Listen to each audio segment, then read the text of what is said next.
This tape has been copyrighted. Any duplication or reproduction without written consent is prohibited.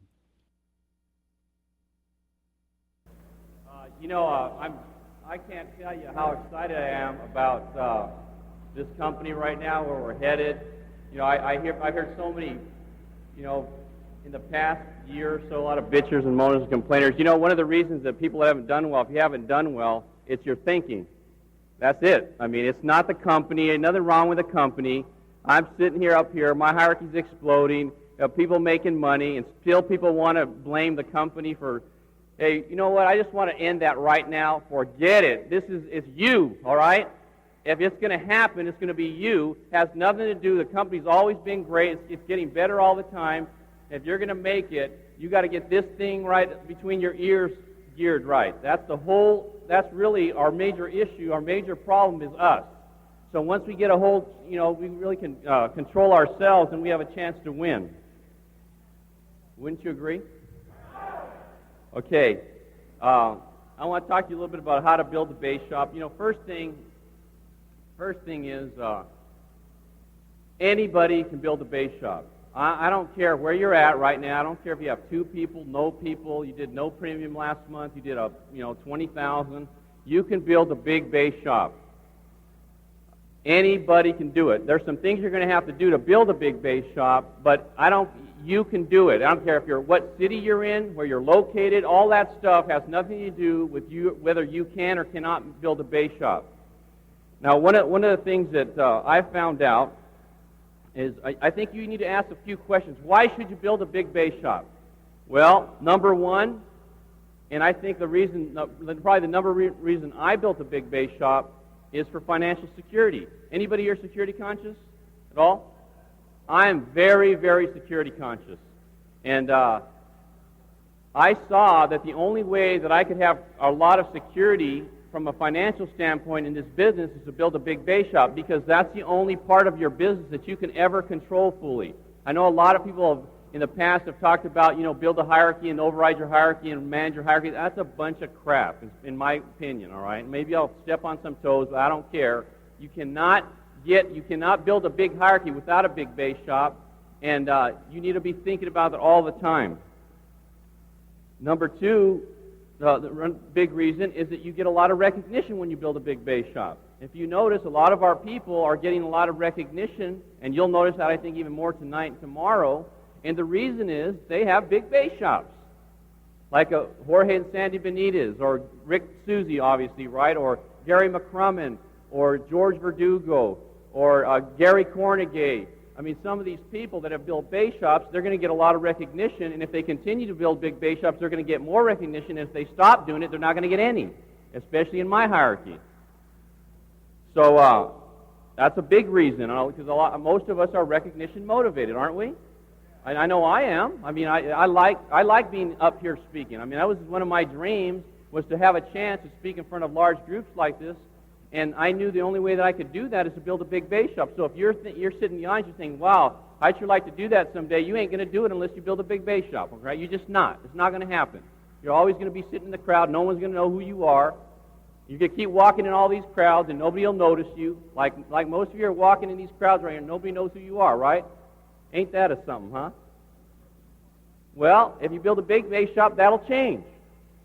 See, because I came to some conventions like this when I didn't have a big base shop, when I was just getting started, and nobody knew who I was. And now, everywhere I go, everybody's stopping. Hey, by the way, I want to thank you. I appreciate that. That makes me feel very special. And I just want to thank you for that. I really appreciate it. I worked very hard to build a big base shop so that would happen. And I want you to know, if you do the same thing, it'll happen to you too, okay? Just like that, if that's something that's of interest to you. Another reason, the only way to have a big hierarchy is to have a big base shop at some point in your career. You will never, ever, ever, ever, ever have a big hierarchy without a big base shop. There is not one single person in this company, ever in the history of this company, that has a big hierarchy that at one point or another didn't have a big base shop. No one. Nobody. All the big guys that are big right now, that are, they don't have base shops right now, there was a period of time in their career where they had huge base shops. Every one of them. Including me, including Rick Susie. Rick's probably the last guy that has a pretty big hierarchy that had a big base shop. And he's got it back again. Do you know that Rick Susie, a year ago, October, November, did like $4,000 in his base shop, and a year later, 12 months later, did $70,000 or $75,000. 12 months later. So you that are at 4,000 or 3,000, there is absolutely no excuse for you. You just might not be willing to do what it takes. Another reason, it's really the only place you have any real control. I have a lot of great RVPs, and you met some of them, you've heard some of them speak. I don't do anything for those people. There's nothing I can do for Rick Susie or George Verdugo or Todd Mendel or Gary McCrummon. There's nothing I can do for them. I don't do anything for them.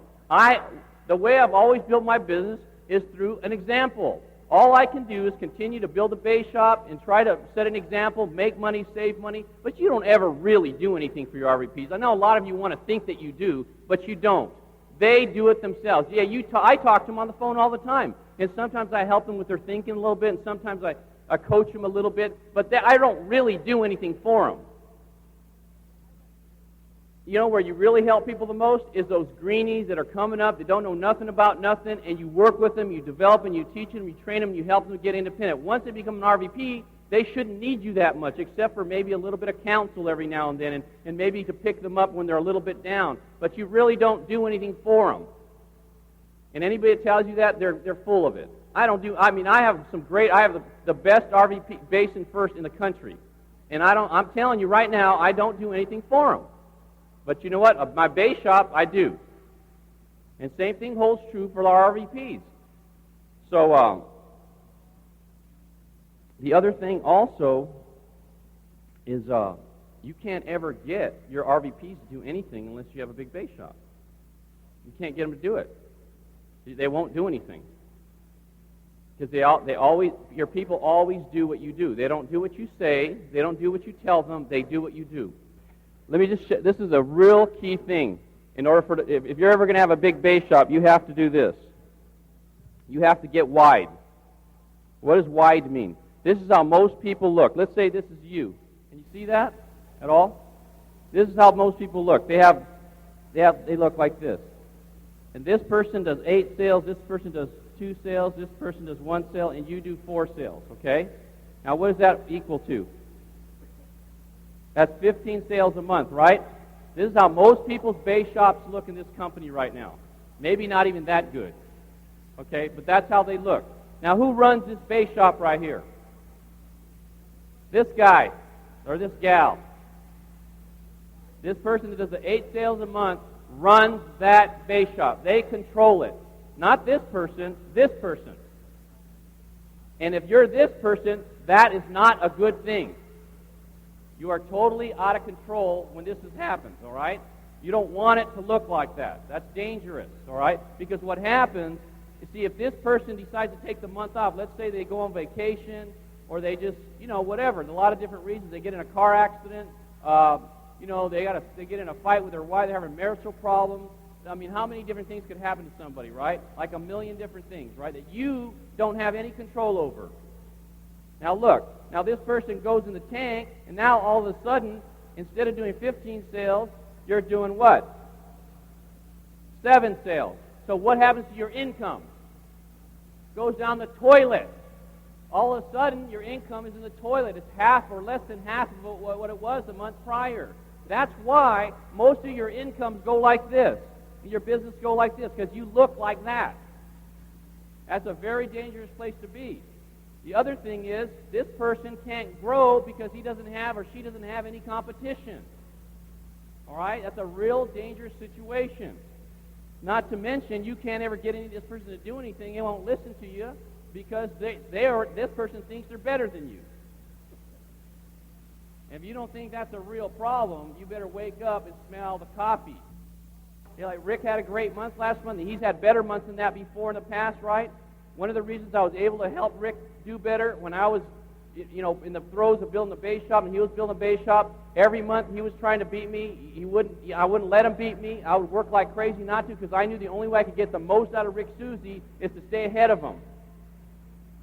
And he learned that from me. He knows that's how he's getting his group to get going right now. There ain't nobody that's going to. I don't think he's going to let anybody beat him. All right. And the reason he's going to do that is because he knows if he keeps that up, he'll have a gigantic hierarchy if he does that. And he knows if he doesn't do that, he won't have the gigantic hierarchy that he's dreaming about having. So it should look more like this, where you do your 4 sales, right?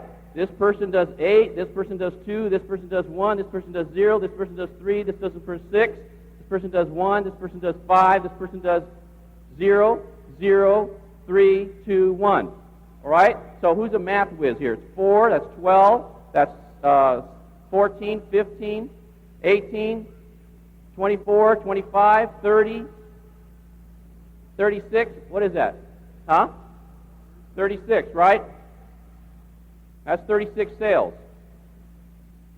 Another thing that's real important is you don't have to know how to add or anything to do this business. All right? Hey, that's an important thing. I'm not good at that. I'm great with the calculator, but in my head, forget it. I'm not good at that. But that doesn't mean you can't build a business. See, a lot of you think that because you don't know everything and you're not really articulate and you don't know how to add and subtract and all that thing, that you can't do it. That's a bunch of crap. There's a lot of things I'm deficient in, all right? Except that I know how to focus. I do know how to do that. And I don't care what you all think either. See, that's another reason I've gotten to where I've gotten right now, is I don't care what you think. You may or may not like me, and if you do, that's wonderful, and if you don't, that's wonderful. All right? Because when I go home tonight, or after Sunday, most of you won't remember anything anyways, right? So if I make 3 or 4 mistakes while I'm doing this, and I'll probably make more than that, so what? So what? What does that got to do with anything? I still made $115,000 last month. What did you make? All right? So it don't matter, right? Just that you win. I think that's an important thing. You need to get that down, all right? So look, that's 36 sales. Now all of a sudden this person goes in the tank, right? You minus that, you still have 28 sales. What happens to your income? It dips a little bit, right? But you don't go in the tank. You see that? You don't go in the tank. Plus, see this person right here, this 8 sale person? This person here and this person here, they think or they know they can beat this person. So all of a sudden, the next month, they're going to try to do that. Right? They're going to try to beat that person. There's going to be some competition. And then this person that's done 1 and 2 and 2 and 1, guess what? They're not going to get any recognition in my base shop. They don't get nothing. It's just, hi, how you doing?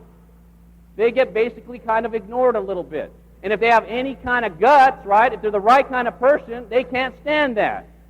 And guess what they do? They go to work because they know these people here get all the recognition and they want some of it.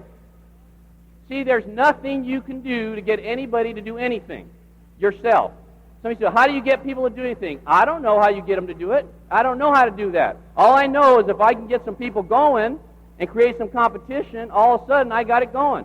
So what I worked on really hard is trying to find this person, and then when I got them going, this is what some of the things I would do. You motivate them through phone calls. I'd call, let's say this guy right here is Gary, right? And this guy was Steve. And this guy right here was Todd. I'd call up Gary and I'd say, hey, Gary, how you doing? How's it going? Where you at? You need to learn this word, okay? Write it down. Where you at? Where you at? Where you at? Where you at? Where you at? That's always the first question that comes out of when I call somebody on the phone. It's not, hi, how you doing? How's the weather? It's, where you at? Because I want them to be thinking about where they're at.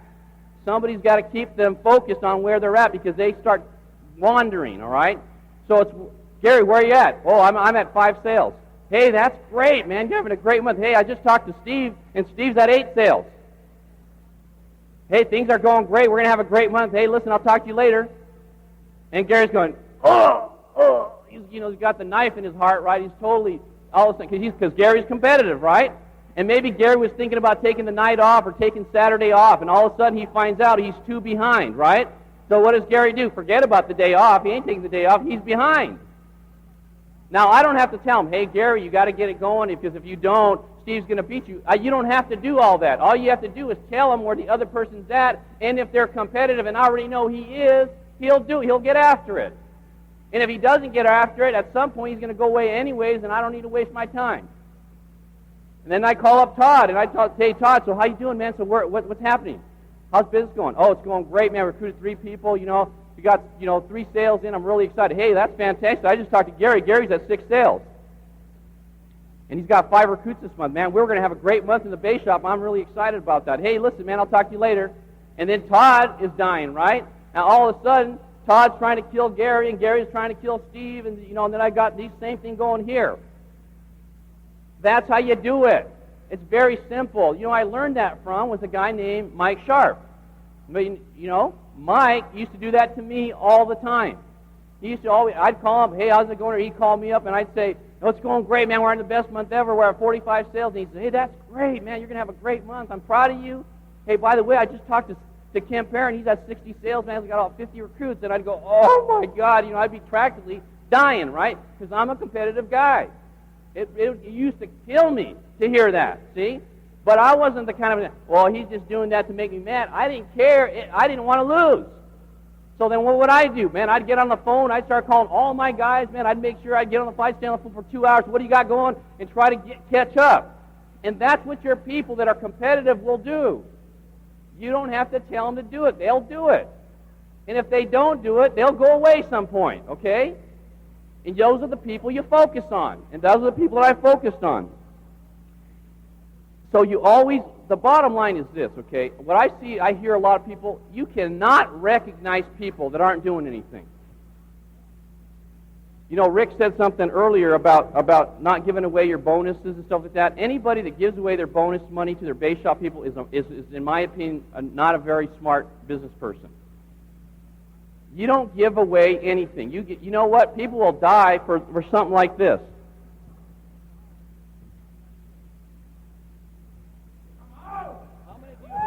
How many of you would like to have a jacket, a letterman's jacket that has an incredibly embroidered thing with your name on it right here, Primeric Fine Service, has your name across it, you walk around. See, then we're going to see what we got going is we're going to do this, and we're going to have, we're going to increase it. If you're an RM below, you got to do $15,000 in your base shop to get one of these. And then you get a $15,000 patch, right?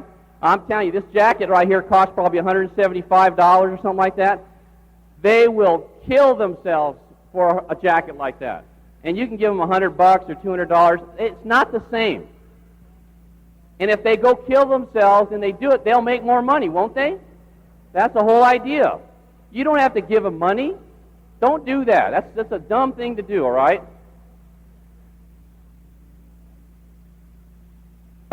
Is this helping yet so far? Hey, another thing you need to do too, all right? When you're building a base shop, one of the things I've always done is I set the example. In other words, you have to be able to talk tough to your people. One of the things, if you notice, if you have a chance to listen to our people talk, they almost sound the same, right? Have you noticed that? Anybody noticed that yet? Have you had a chance? They all kind of say the same things, right? Well, we tell it like it is. People say, well, they must be doing something. There's some kind of secret. There is no secret. We work our behinds off, and we tell it like it is. And if you're a pansy, there's no room for you here. That's all. There ain't nothing easy about winning. What's easy about winning? Mostly it's a pain in the ass, winning. Except when you win, the recognition makes up for all of that. Okay? That's how it works out. That's kind of why everybody drives like crazy. Once you make it, it makes up. You forget about all that stuff. But what you've got to do is you've got to do it first. You have to go, for a 5-year period, from 1984 to 1989, I outwrote almost every month. I outwrote everybody in my base shop, wrote more sales, had more recruits, did more of everything for about 5 straight years, month in, month out. You know why I did that? Because everybody's always thinking, oh, I can't wait till I can get out of the field. Well, that thinking is not going to get you big. My whole thinking was, I have to be able to drive these people, and if I'm not beating them, I can't talk to them like the way I need to talk to them. I'd have managers meetings on Monday mornings, and I'd say, I can't believe it. Man, you're full-time, all you wrote was 2 sales all month. What the hell are you doing? What have you been doing? What are you focusing on? Hey, listen, man, I have a base shop. I'm doing $50,000. I'm making $20,000 a month, $30,000 a month. I was in the field when I was making $80,000 in 1988. I was out in the field 4 nights a week, 5 nights a week. I was making $80,000 a month. Made $855,000 that year. I was in the field working, out working the guys on base shop. You know why I was? So I can talk to them. I say, listen, what are you doing? I'm making $50,000 a month, $40,000 a month. You make no money, and you wrote 2 sales all month. What the hell are you doing all month? What are you thinking about? When you go home and you talk to your wife, what do you say to her? When you get up in the morning, what do you think about? When you're looking in the mirror, how could you stand it?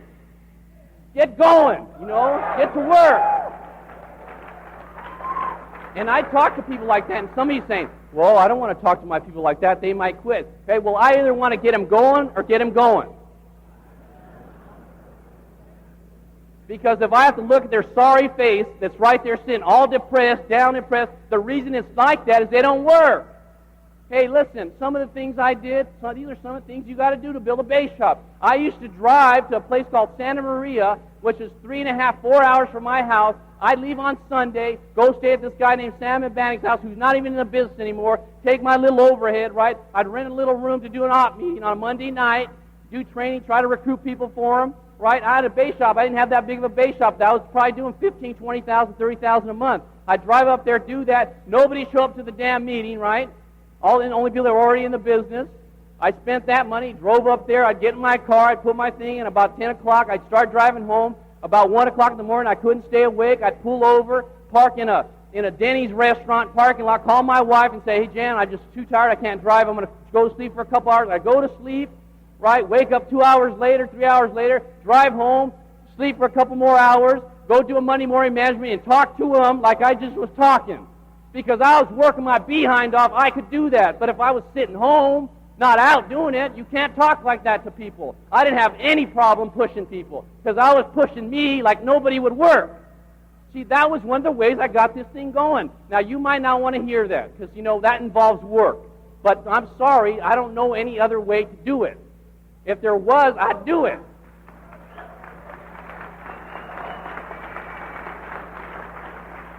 So I'd do that kind of stuff, and I'd go to a meeting, and then I hired a guy for Rick Susie. We hired this guy named Dave Harrison who lived in Sacramento. And at that time, I was making about $8,000, $9,000, $10,000 a month, somewhere in that range. Had a $30,000 base shop, right? I would leave Ontario Airport, fly to Sacramento Airport. I did this 11 weeks in a row. I would fly there, leave my wife and kids, right? Fly, sleep on his couch. I didn't even know Dave Harrison. I met him one time. I didn't know him. I'd fly up there, sleep on his couch. We'd do op meetings in his living room, right? Take me to go see people. Sometimes I'd go. We didn't do any business, right? That was cost me $600, $700 a month, right? Got him going, committed to do that. Then come home and run my organization. Hey, listen. Now, I'm not saying you have to do that. I'm just saying the mentality is do whatever you have to do. Whatever. No limitations. See, because I knew there was going to be a time. See, I used to be driving home from coming back from Santa Maria in my little 280Z that was a piece of junk, right? Building a business. I'd be driving home and I'd be laughing. You know why? Because I'd be focusing on what was going to happen in the future, not what happened that day. See, a lot of you think about what's happening right now as opposed to what's happening. You focus on the now as opposed to what's going to happen in the future. See, I've always focused on what's going to happen in the future. What's happening now is a temporary situation depending on what I do, right?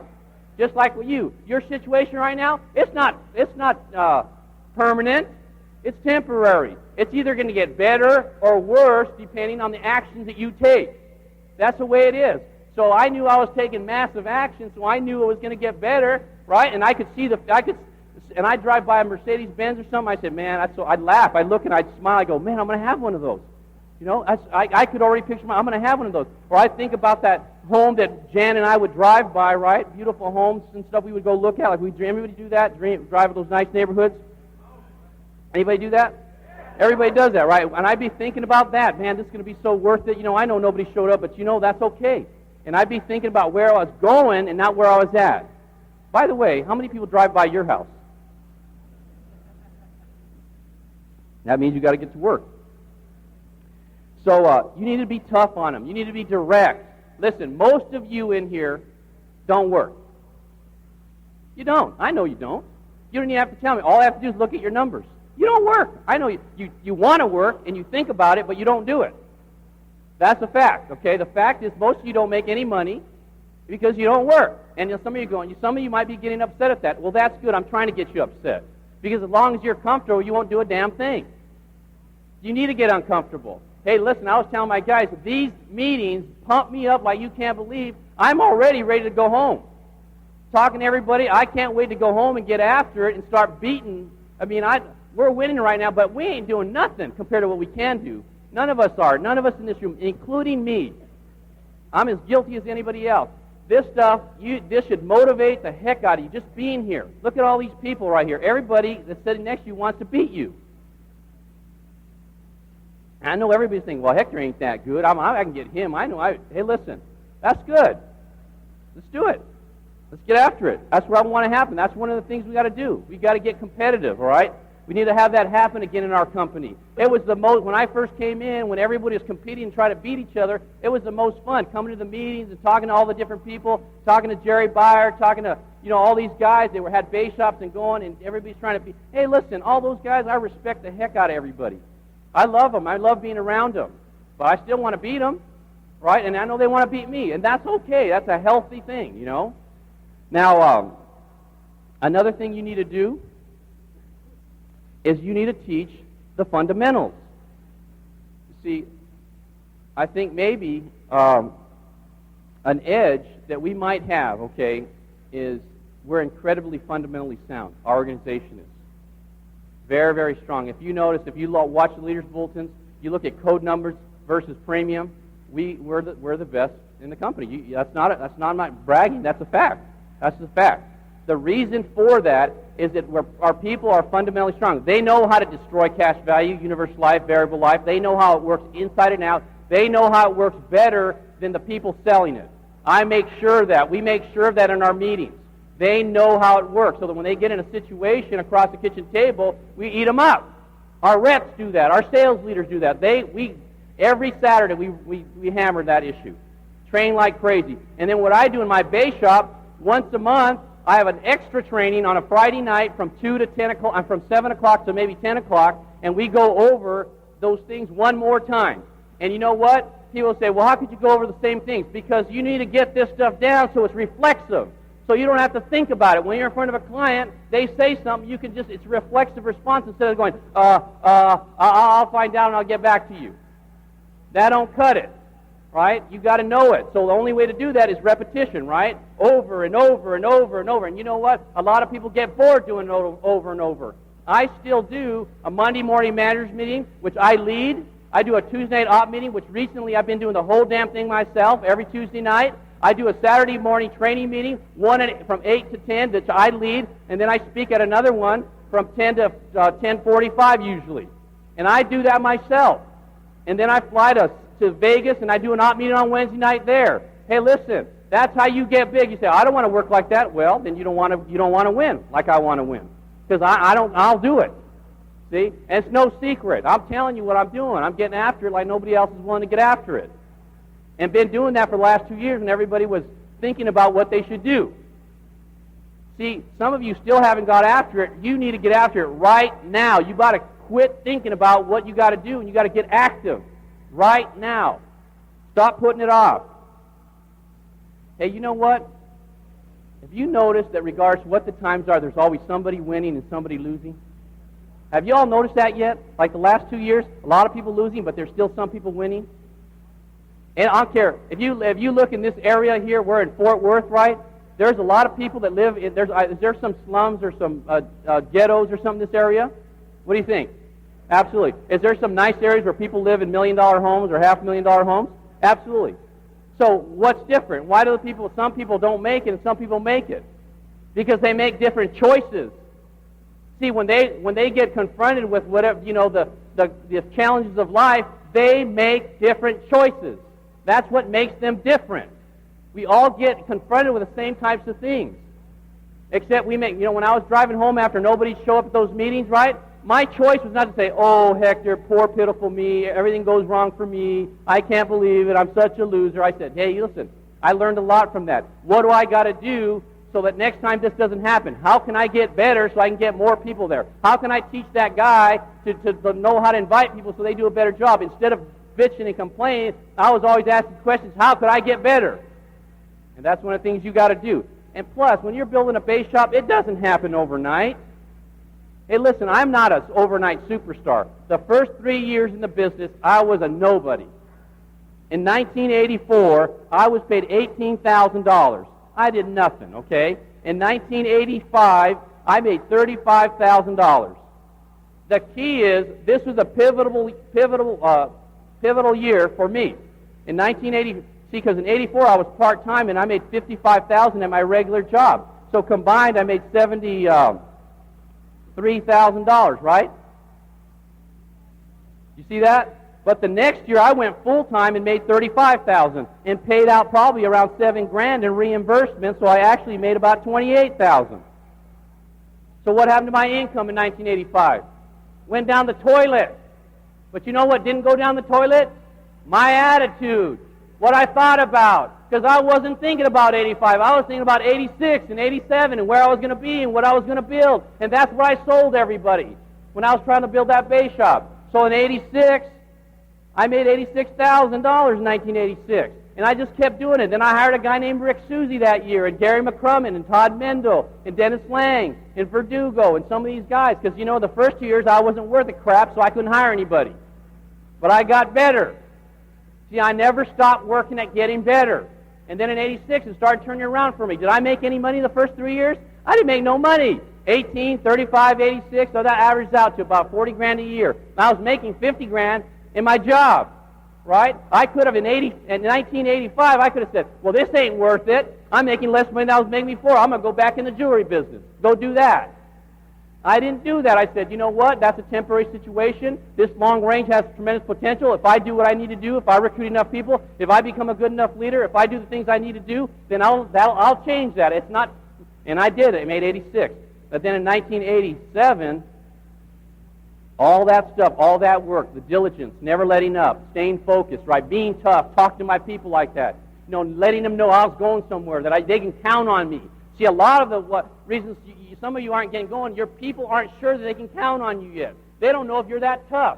See, a lot of my people came in and stayed with me just because they knew that I wasn't going anywhere. They knew I was kind of a crazy guy. A lot of times they say, Hector, man, you work so doggone hard. I said, that's right, because I want to win. Don't you want to win? And I talk to them like that because they'd be worried about working that hard. Well, you got to work that hard for a period of time, not your rest of your life. I don't work like that today, but there's a period when you got to get after it. And I was paid $409,000 that next year. Because some of you right now are making 80, 90, 100,000, and your goal next year is to make 150. Now, that's ridiculous. That means you're not planning on working next year. You ought to have a goal to make 300,000 or 400,000. Heck, if you build a $50,000 base shop, on a $50,000 base shop, you ought to make $300,000 a year. And every one of you could build one of those if that's all you thought about from the time you got up to the time you went to bed. Not for the rest of your life, for a couple, 2 or 3 years. You all worked at some for 2 or 3 years anyways. What'd it get you? Huh? Nothing, right? So look, you notice I'm a little intense? You see, everybody thinks I'm this little quiet, nice guy. Hi, how you doing? And I am. But you know what? There's something inside of me that burns like crazy. You don't even know how bad I want to be somebody. You have no idea. Not at all. Nothing. You don't have the inkling of how bad I want to make it. How much I don't think I've done anything yet. How little I've done at this point. I have done nothing in this business yet. Not a thing. And I know it. I don't think I'm somewhere where I'm not. I want to make that perfectly clear. I have done nothing yet. Maybe about 10 years from now or 15 years from now, when they write the history books, maybe, but not at this point. I want that. You know why I'm saying that? Because I got some guys in here in my organization that they're a little bit tired. They've been working hard, and they think that it's not happening fast enough. They haven't worked hard enough yet. They haven't been at it long enough yet. They haven't been focused enough yet. They haven't been committed enough yet. They haven't done everything they could do yet. So for me to let up and stop, that hurts them. Just like for you to let up and stop hurts your people. You owe it to them to do that.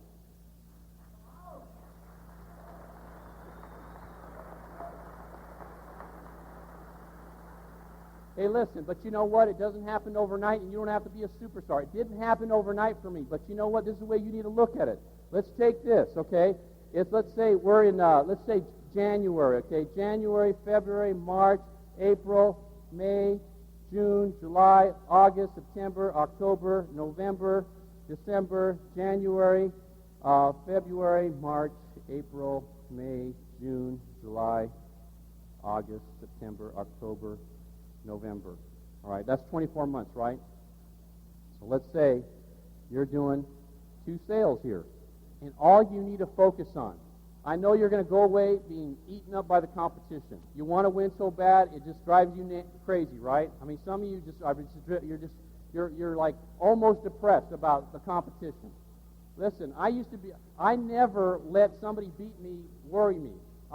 There's always going to be somebody. I always worried about Hector Lamarck because I could not control what everybody did, and I knew one fact that for sure was going to happen is that everybody gets tired.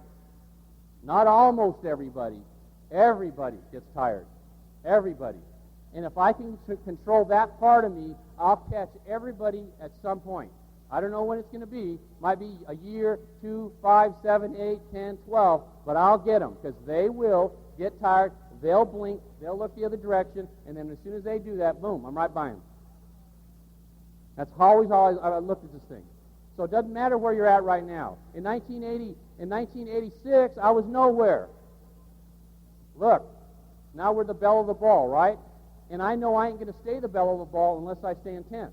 I'm not deluded to think that if I can let up now. I can't, and I don't intend to. All right, and neither can you. So look, but what if you do 2 sales, and then the next month you just grow a little bit? You do 4 sales, then you do 5 sales, then you do 5 sales, then you do 7 sales, then you do 8 sales, then you do like 9 sales, then you do 12 sales, and then you do 15 sales, then you do 16 sales, then you do 14 sales, then you do, like 15 sales again, and then you do like 20 sales. You jump up, you have a good recruiting month, and then you do 19 sales, and then all of a sudden you get a little explosion. You do 30 sales, and then you do 31 sales, and then you do 35 sales, and then you get a little bit going, right? You got some mature people, and you jump to 40 sales.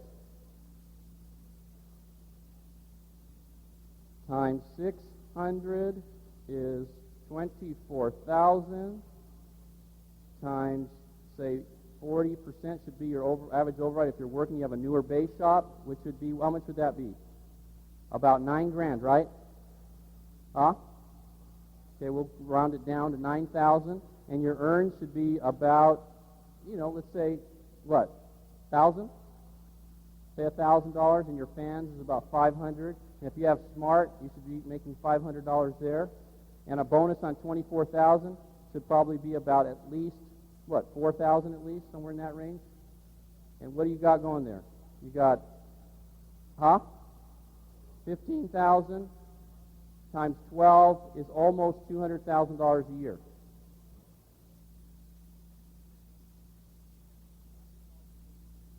That'd be a hell of a place to be in 24 months, huh? Did you do anything extraordinary? Anything spectacular? Huh? Were you like a blazing star?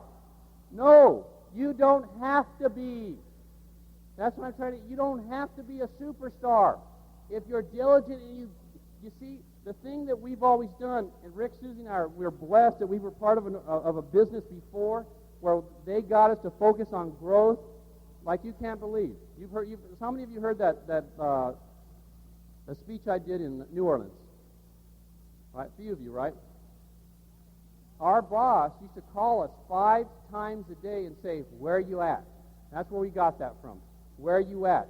5 times a day he'd call at, like we'd open the store about 15 minutes out of the store. So where are you at? Well, Steve, nobody even showed up yet. Well, what are you doing? You calling some people? There are people walking in the mall? Go get them. Oh, okay. And then he'd call about an hour later, and then another couple hours later, and 5 or 6 times every day for 6 years for me, and every day for about 10 or 12 years for Rick.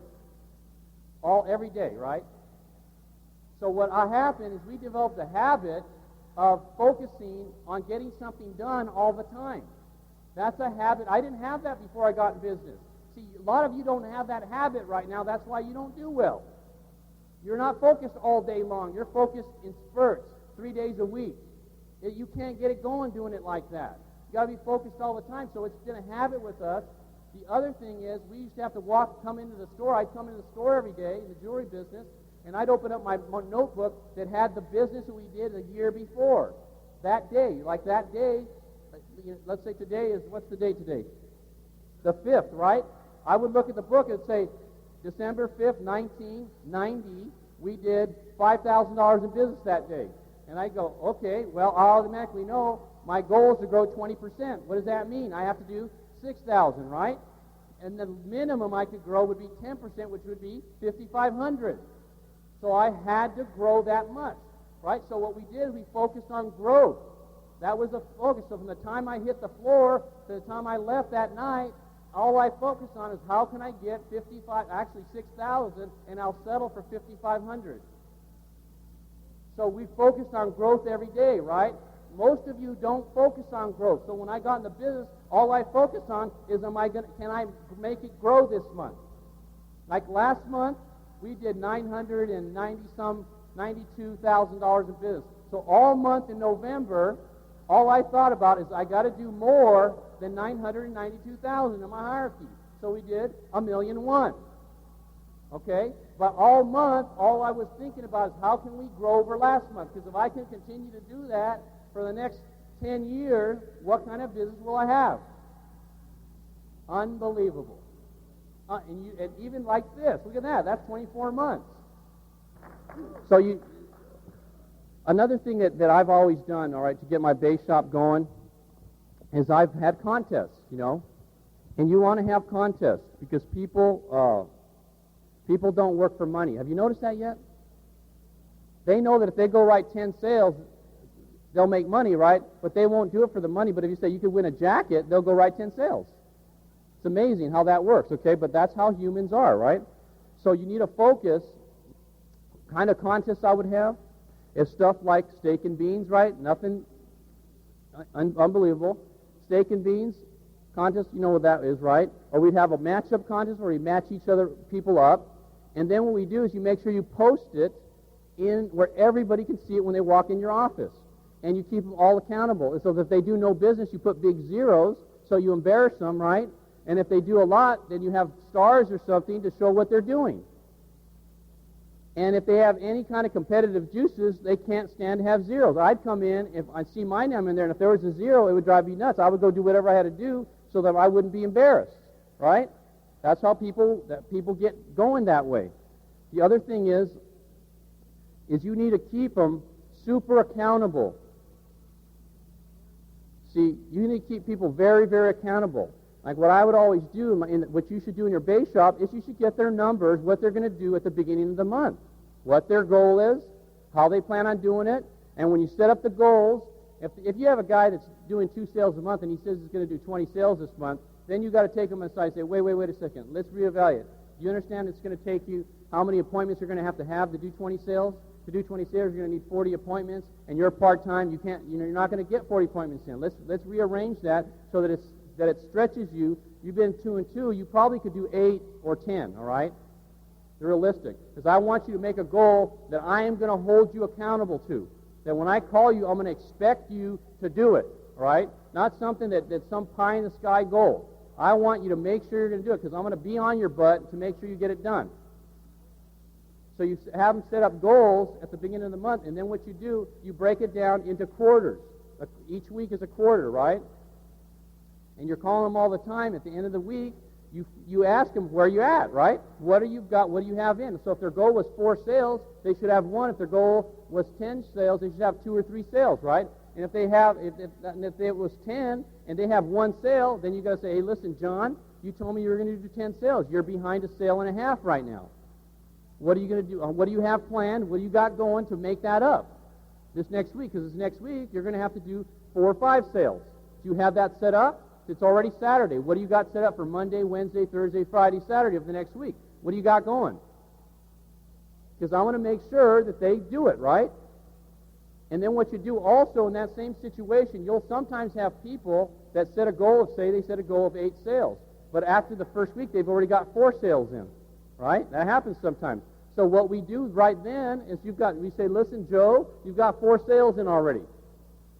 That 8 sale thing was way too low. We need to change that. I'm going to change that to 12. Now, I expect you to do 12 sales. With the kind of momentum you have, the kind of team you have, you ought to do 12 sales. I'm not going to settle for anything less than 10. And you know what I know? As I'll probably get them to do 12 sales, I'll probably get them to do 10 sales. But that's more than he had planned on originally, right? So the ones that are doing well, you squeeze a little bit more out of, and the ones that are doing bad, you squeeze a little bit more out of. You see that? And if you have a big enough base shop, if you're real wide, you know, you can do that with 7, 8, 9, 10 people. All of a sudden, you might get 3 or 4, a couple, 2 or 3 sales out of 9 people. That's an extra 18 sales a month. All of a sudden, 18 times 6 is another, about $10,000 in premium that you wouldn't have had if you didn't manage it. See? Just because you're on it and staying with it makes a big difference. And you got to keep them real accountable. And always ask, hey, one thing I always do, first question, I walk in the office, is where you at, man? Where you at? And I make sure, I love doing it when there's other people around, too. Because I want to either, if they say I'm at, they're doing well, I make them a hero. Man, that's fantastic. That's great, man. You're going to have the best month ever, and I make them a hero. And if they're not, I say, so what's the problem? So what's happening? Because I want to make them uncomfortable. See, your job as a leader is to make your people uncomfortable. Because if they're not, they won't do anything. Not to make them miserable, not to beat them up, but to make them uncomfortable. Because they're better than that. Like I would have a talk where I said, listen, man, Bill, you are so much better than what you've been doing. I can't believe you're not doing 10 or 15 sales a month, right? With your talent, the ability you have, the kind of person you are, the kind of wife you have, I can't believe you're not doing more than you're doing. You're so much better than that. Because let me just tell you something. The number one reason why your people don't do well is they don't believe they can do well. That's it. It's not because they're lazy and they're stupid and all that. That's not it. It's they don't believe. And our job in running a base shop and leading people, our number one job is to get people to believe in them. That's our number one job. As soon as you can get people to believe they can do it, everything, it's all over. I was just sitting right here just before I came up talking to George Verdugo, and George Verdugo started with me about 5 years ago. He was a very young man, about 22 years old, and he struggled for about 3 years. We just talked. I said, George, you should make $500,000 in 1992. He said, I totally expect to make it. He said, I know what I'm doing. He believes now. He could always do it, but his belief level quite wasn't there. All of a sudden, it's there now, see? And nothing's really changed about George. George didn't grow that much. I mean, he's not that much sharper than he was a year ago, except what's changed most about him, he's hung in there, he's built it, he's making some money now, and all of a sudden, he thinks he can do it, which means he can do it. And he is going to do it. I fully expect him to do that. But what I'm saying is nothing's really changed except his idea of what he can do. You know what it's like? It's like this. How would you feel if you all of a sudden won a lottery? Like one of those big lotteries they have in Florida or California where, people win like $20 million, right? Which means like $1 million a year for 20 years, something like that. Let's imagine this. Let's say you're a little bit depressed right now, because some of you are actually a little bit depressed right now, right? A little bit down. Things aren't going like you expected them to, Christmas is coming on. You're starting to think about the challenges. Maybe you can't do the things that you want to do for your family, right? I mean, that's a real issue for a lot of people, right? What if, when you got back on Monday, you got a call that you won the state lottery, and all of a sudden, you know you're going to make $100,000, $200,000 a year for the next 20 years. Do you think you'd get excited? Would you get excited? Yeah, you'd get really excited, right? You start thinking about where you're going to be able to go, what you're going to be able to do for your kids for Christmas, what you're going to be able to do for your parents, all those things about how you're going to be able to buy a new home and move into a better neighborhood and upgrade your automobile, and you'll be thinking about all these things that are going to happen, right? You'd be so excited. You'd be talking to everybody, bouncing around, jumping, man, you can't believe that, man. My whole life's changed. It's turned around. Let's say it took, like for the whole week, you'd probably be totally out of your mind excited, right? But you know what? You haven't even got your check yet, because your check, it takes like 2 weeks before you get the check. So nothing has changed. Not one thing has changed. You don't even have the money yet, and you're all excited, right? Everything is, you think everything has changed, but nothing has changed because you haven't even got any money yet, so there's nothing you could even buy or do at this point. It might even be a farce, right?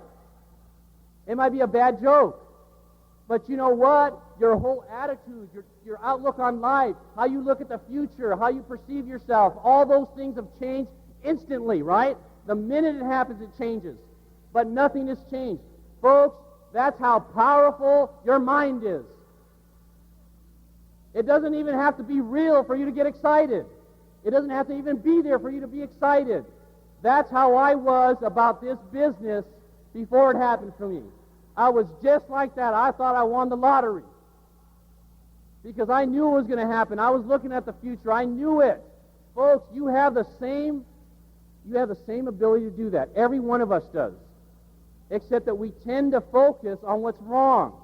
That's what almost everybody in this company did for the last 2 years. All they thought about were the problems. And they didn't see there was a lot of great things, right? There was a tremendous amount of great things. Hey, listen, my income went down the last 2 years. But I still made average about $700,000 a year. I still had, you know what? I still had 2 beautiful children that were doing unbelievable, both straight A students. I still had a beautiful wife that loves me. I still had a home that I lived in that had heating and air conditioning. I still was able to eat. I still had cars that were able to get me to and from. I still had a business that wasn't totally gone. I still had some people that were committed that I could still work with. I still lived in the United States where the only thing that prevents me from winning is me. I still had everything. Or I could have focused on what was wrong, which is unfortunately what most people do. You got to stop doing that. Because whatever you think about and focus on the most expands. And if you want misery and uncomfortableness and being in debt, want it to expand, keep thinking about it. That's what you ought to focus on. But if you want to make it, you focus on what's going to happen. Now, focusing is not enough, okay? You got to take massive action in addition to the focus. And that's what I did. I said, well, I can control me and what I do. And I work like crazy to do that. And nothing stays the same. That's a real key. You know, losers look at problems as permanent, and winners look at problems as temporary. That's a major difference in winners and losers, right there.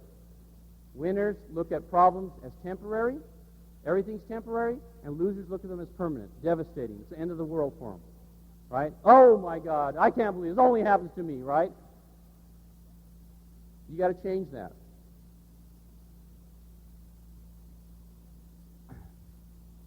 So we got to get people to believe. Look at it this way. Most people, most of us, unfortunately, we grow up in a negative society, right? I mean, if you look at the newspaper, it's frightening to look at the newspaper.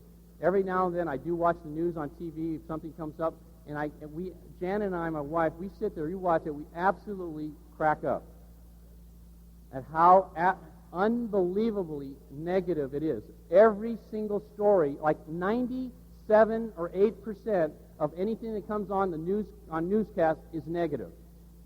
Have you noticed that? It's like a joke. And, you know, and I know that there's problems out there. I understand that you have problems, but I also understand if you focus on them, they grow.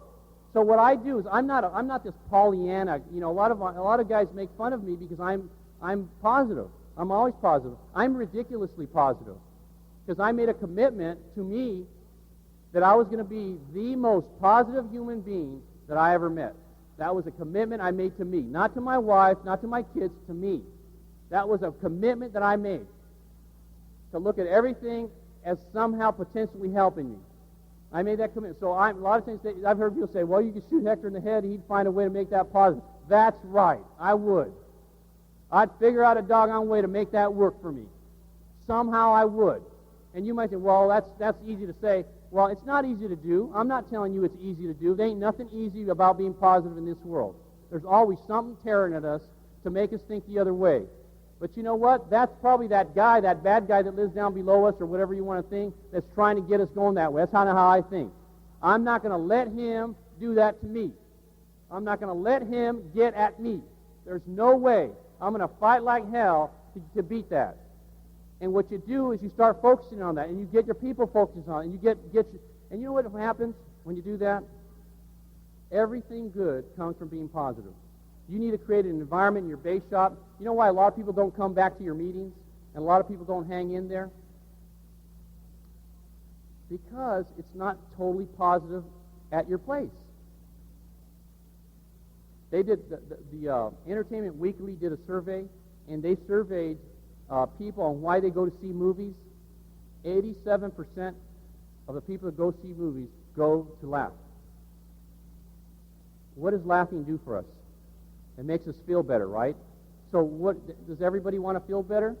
7% go there to cry, and 3% go there to scream. Okay? But the overwhelming majority go there to laugh, to feel better. So if you have an office that's not totally positive, you're going to lose a lot of people. I'm talking totally. At no room, not one fraction of an inch margin for negativity there. I have a talk in my office, in my base shop, and it goes like this. You ought to do this when you get back. Hey, listen, guys, things are great. We're coming on a new year right now. I'm excited about it, but let me just tell you, I just want to reiterate a point that I've made before. I want to make it one more time. There's no room for negativity in this office. If you're going to be negative, I don't want you to be around. I mean no negativity. Zero. Nothing. Period. If I hear you're being negative, if I hear you bitching and complaining in the office or talking to somebody and they come and tell me that you were negative, I'm going to take you in my office and we're going to have a talk. And that talk is going to be, if I hear about you being negative one more time, I don't want you here. I want your butt out of here. I don't want you around my office. I don't want you around my guys. I don't care how much you do. I don't care if you're the biggest part of my base shop. I don't want you around. Because it's hard enough to build this damn thing without some bitcher, moaner, complaining, destroying it. And I won't let you do that to the rest of my people.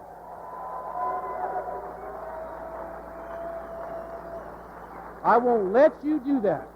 I won't allow that to happen. I won't let it. I don't care who you are.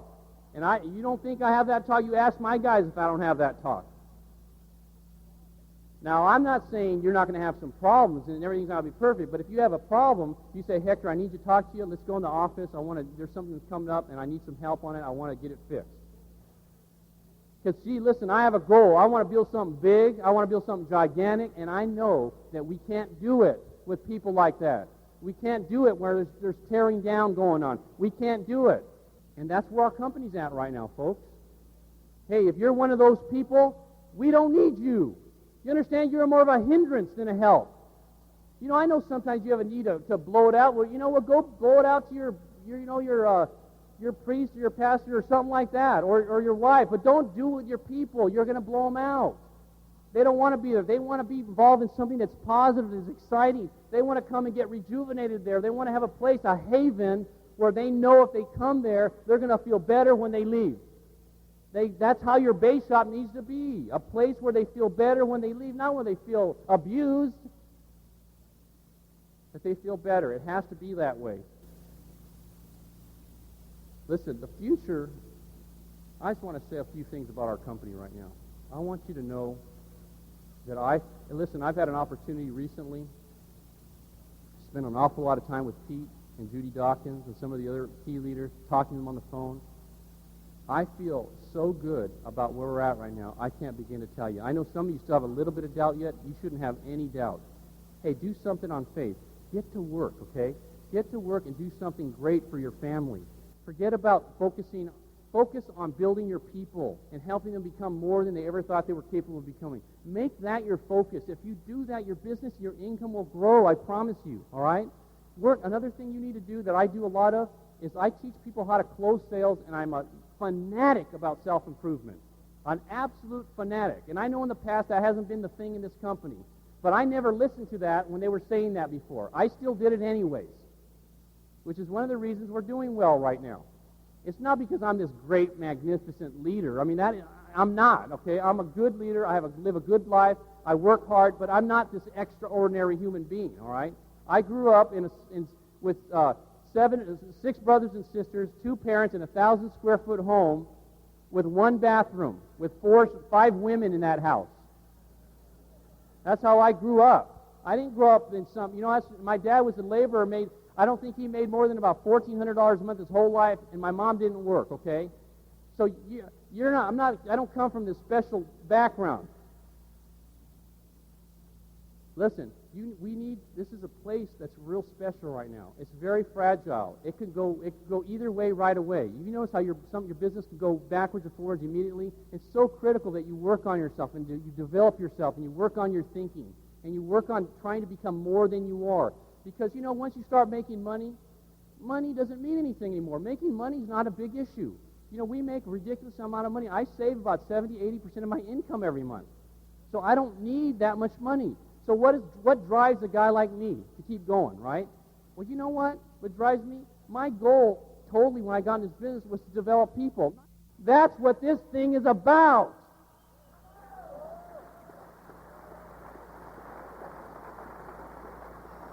That's what it is.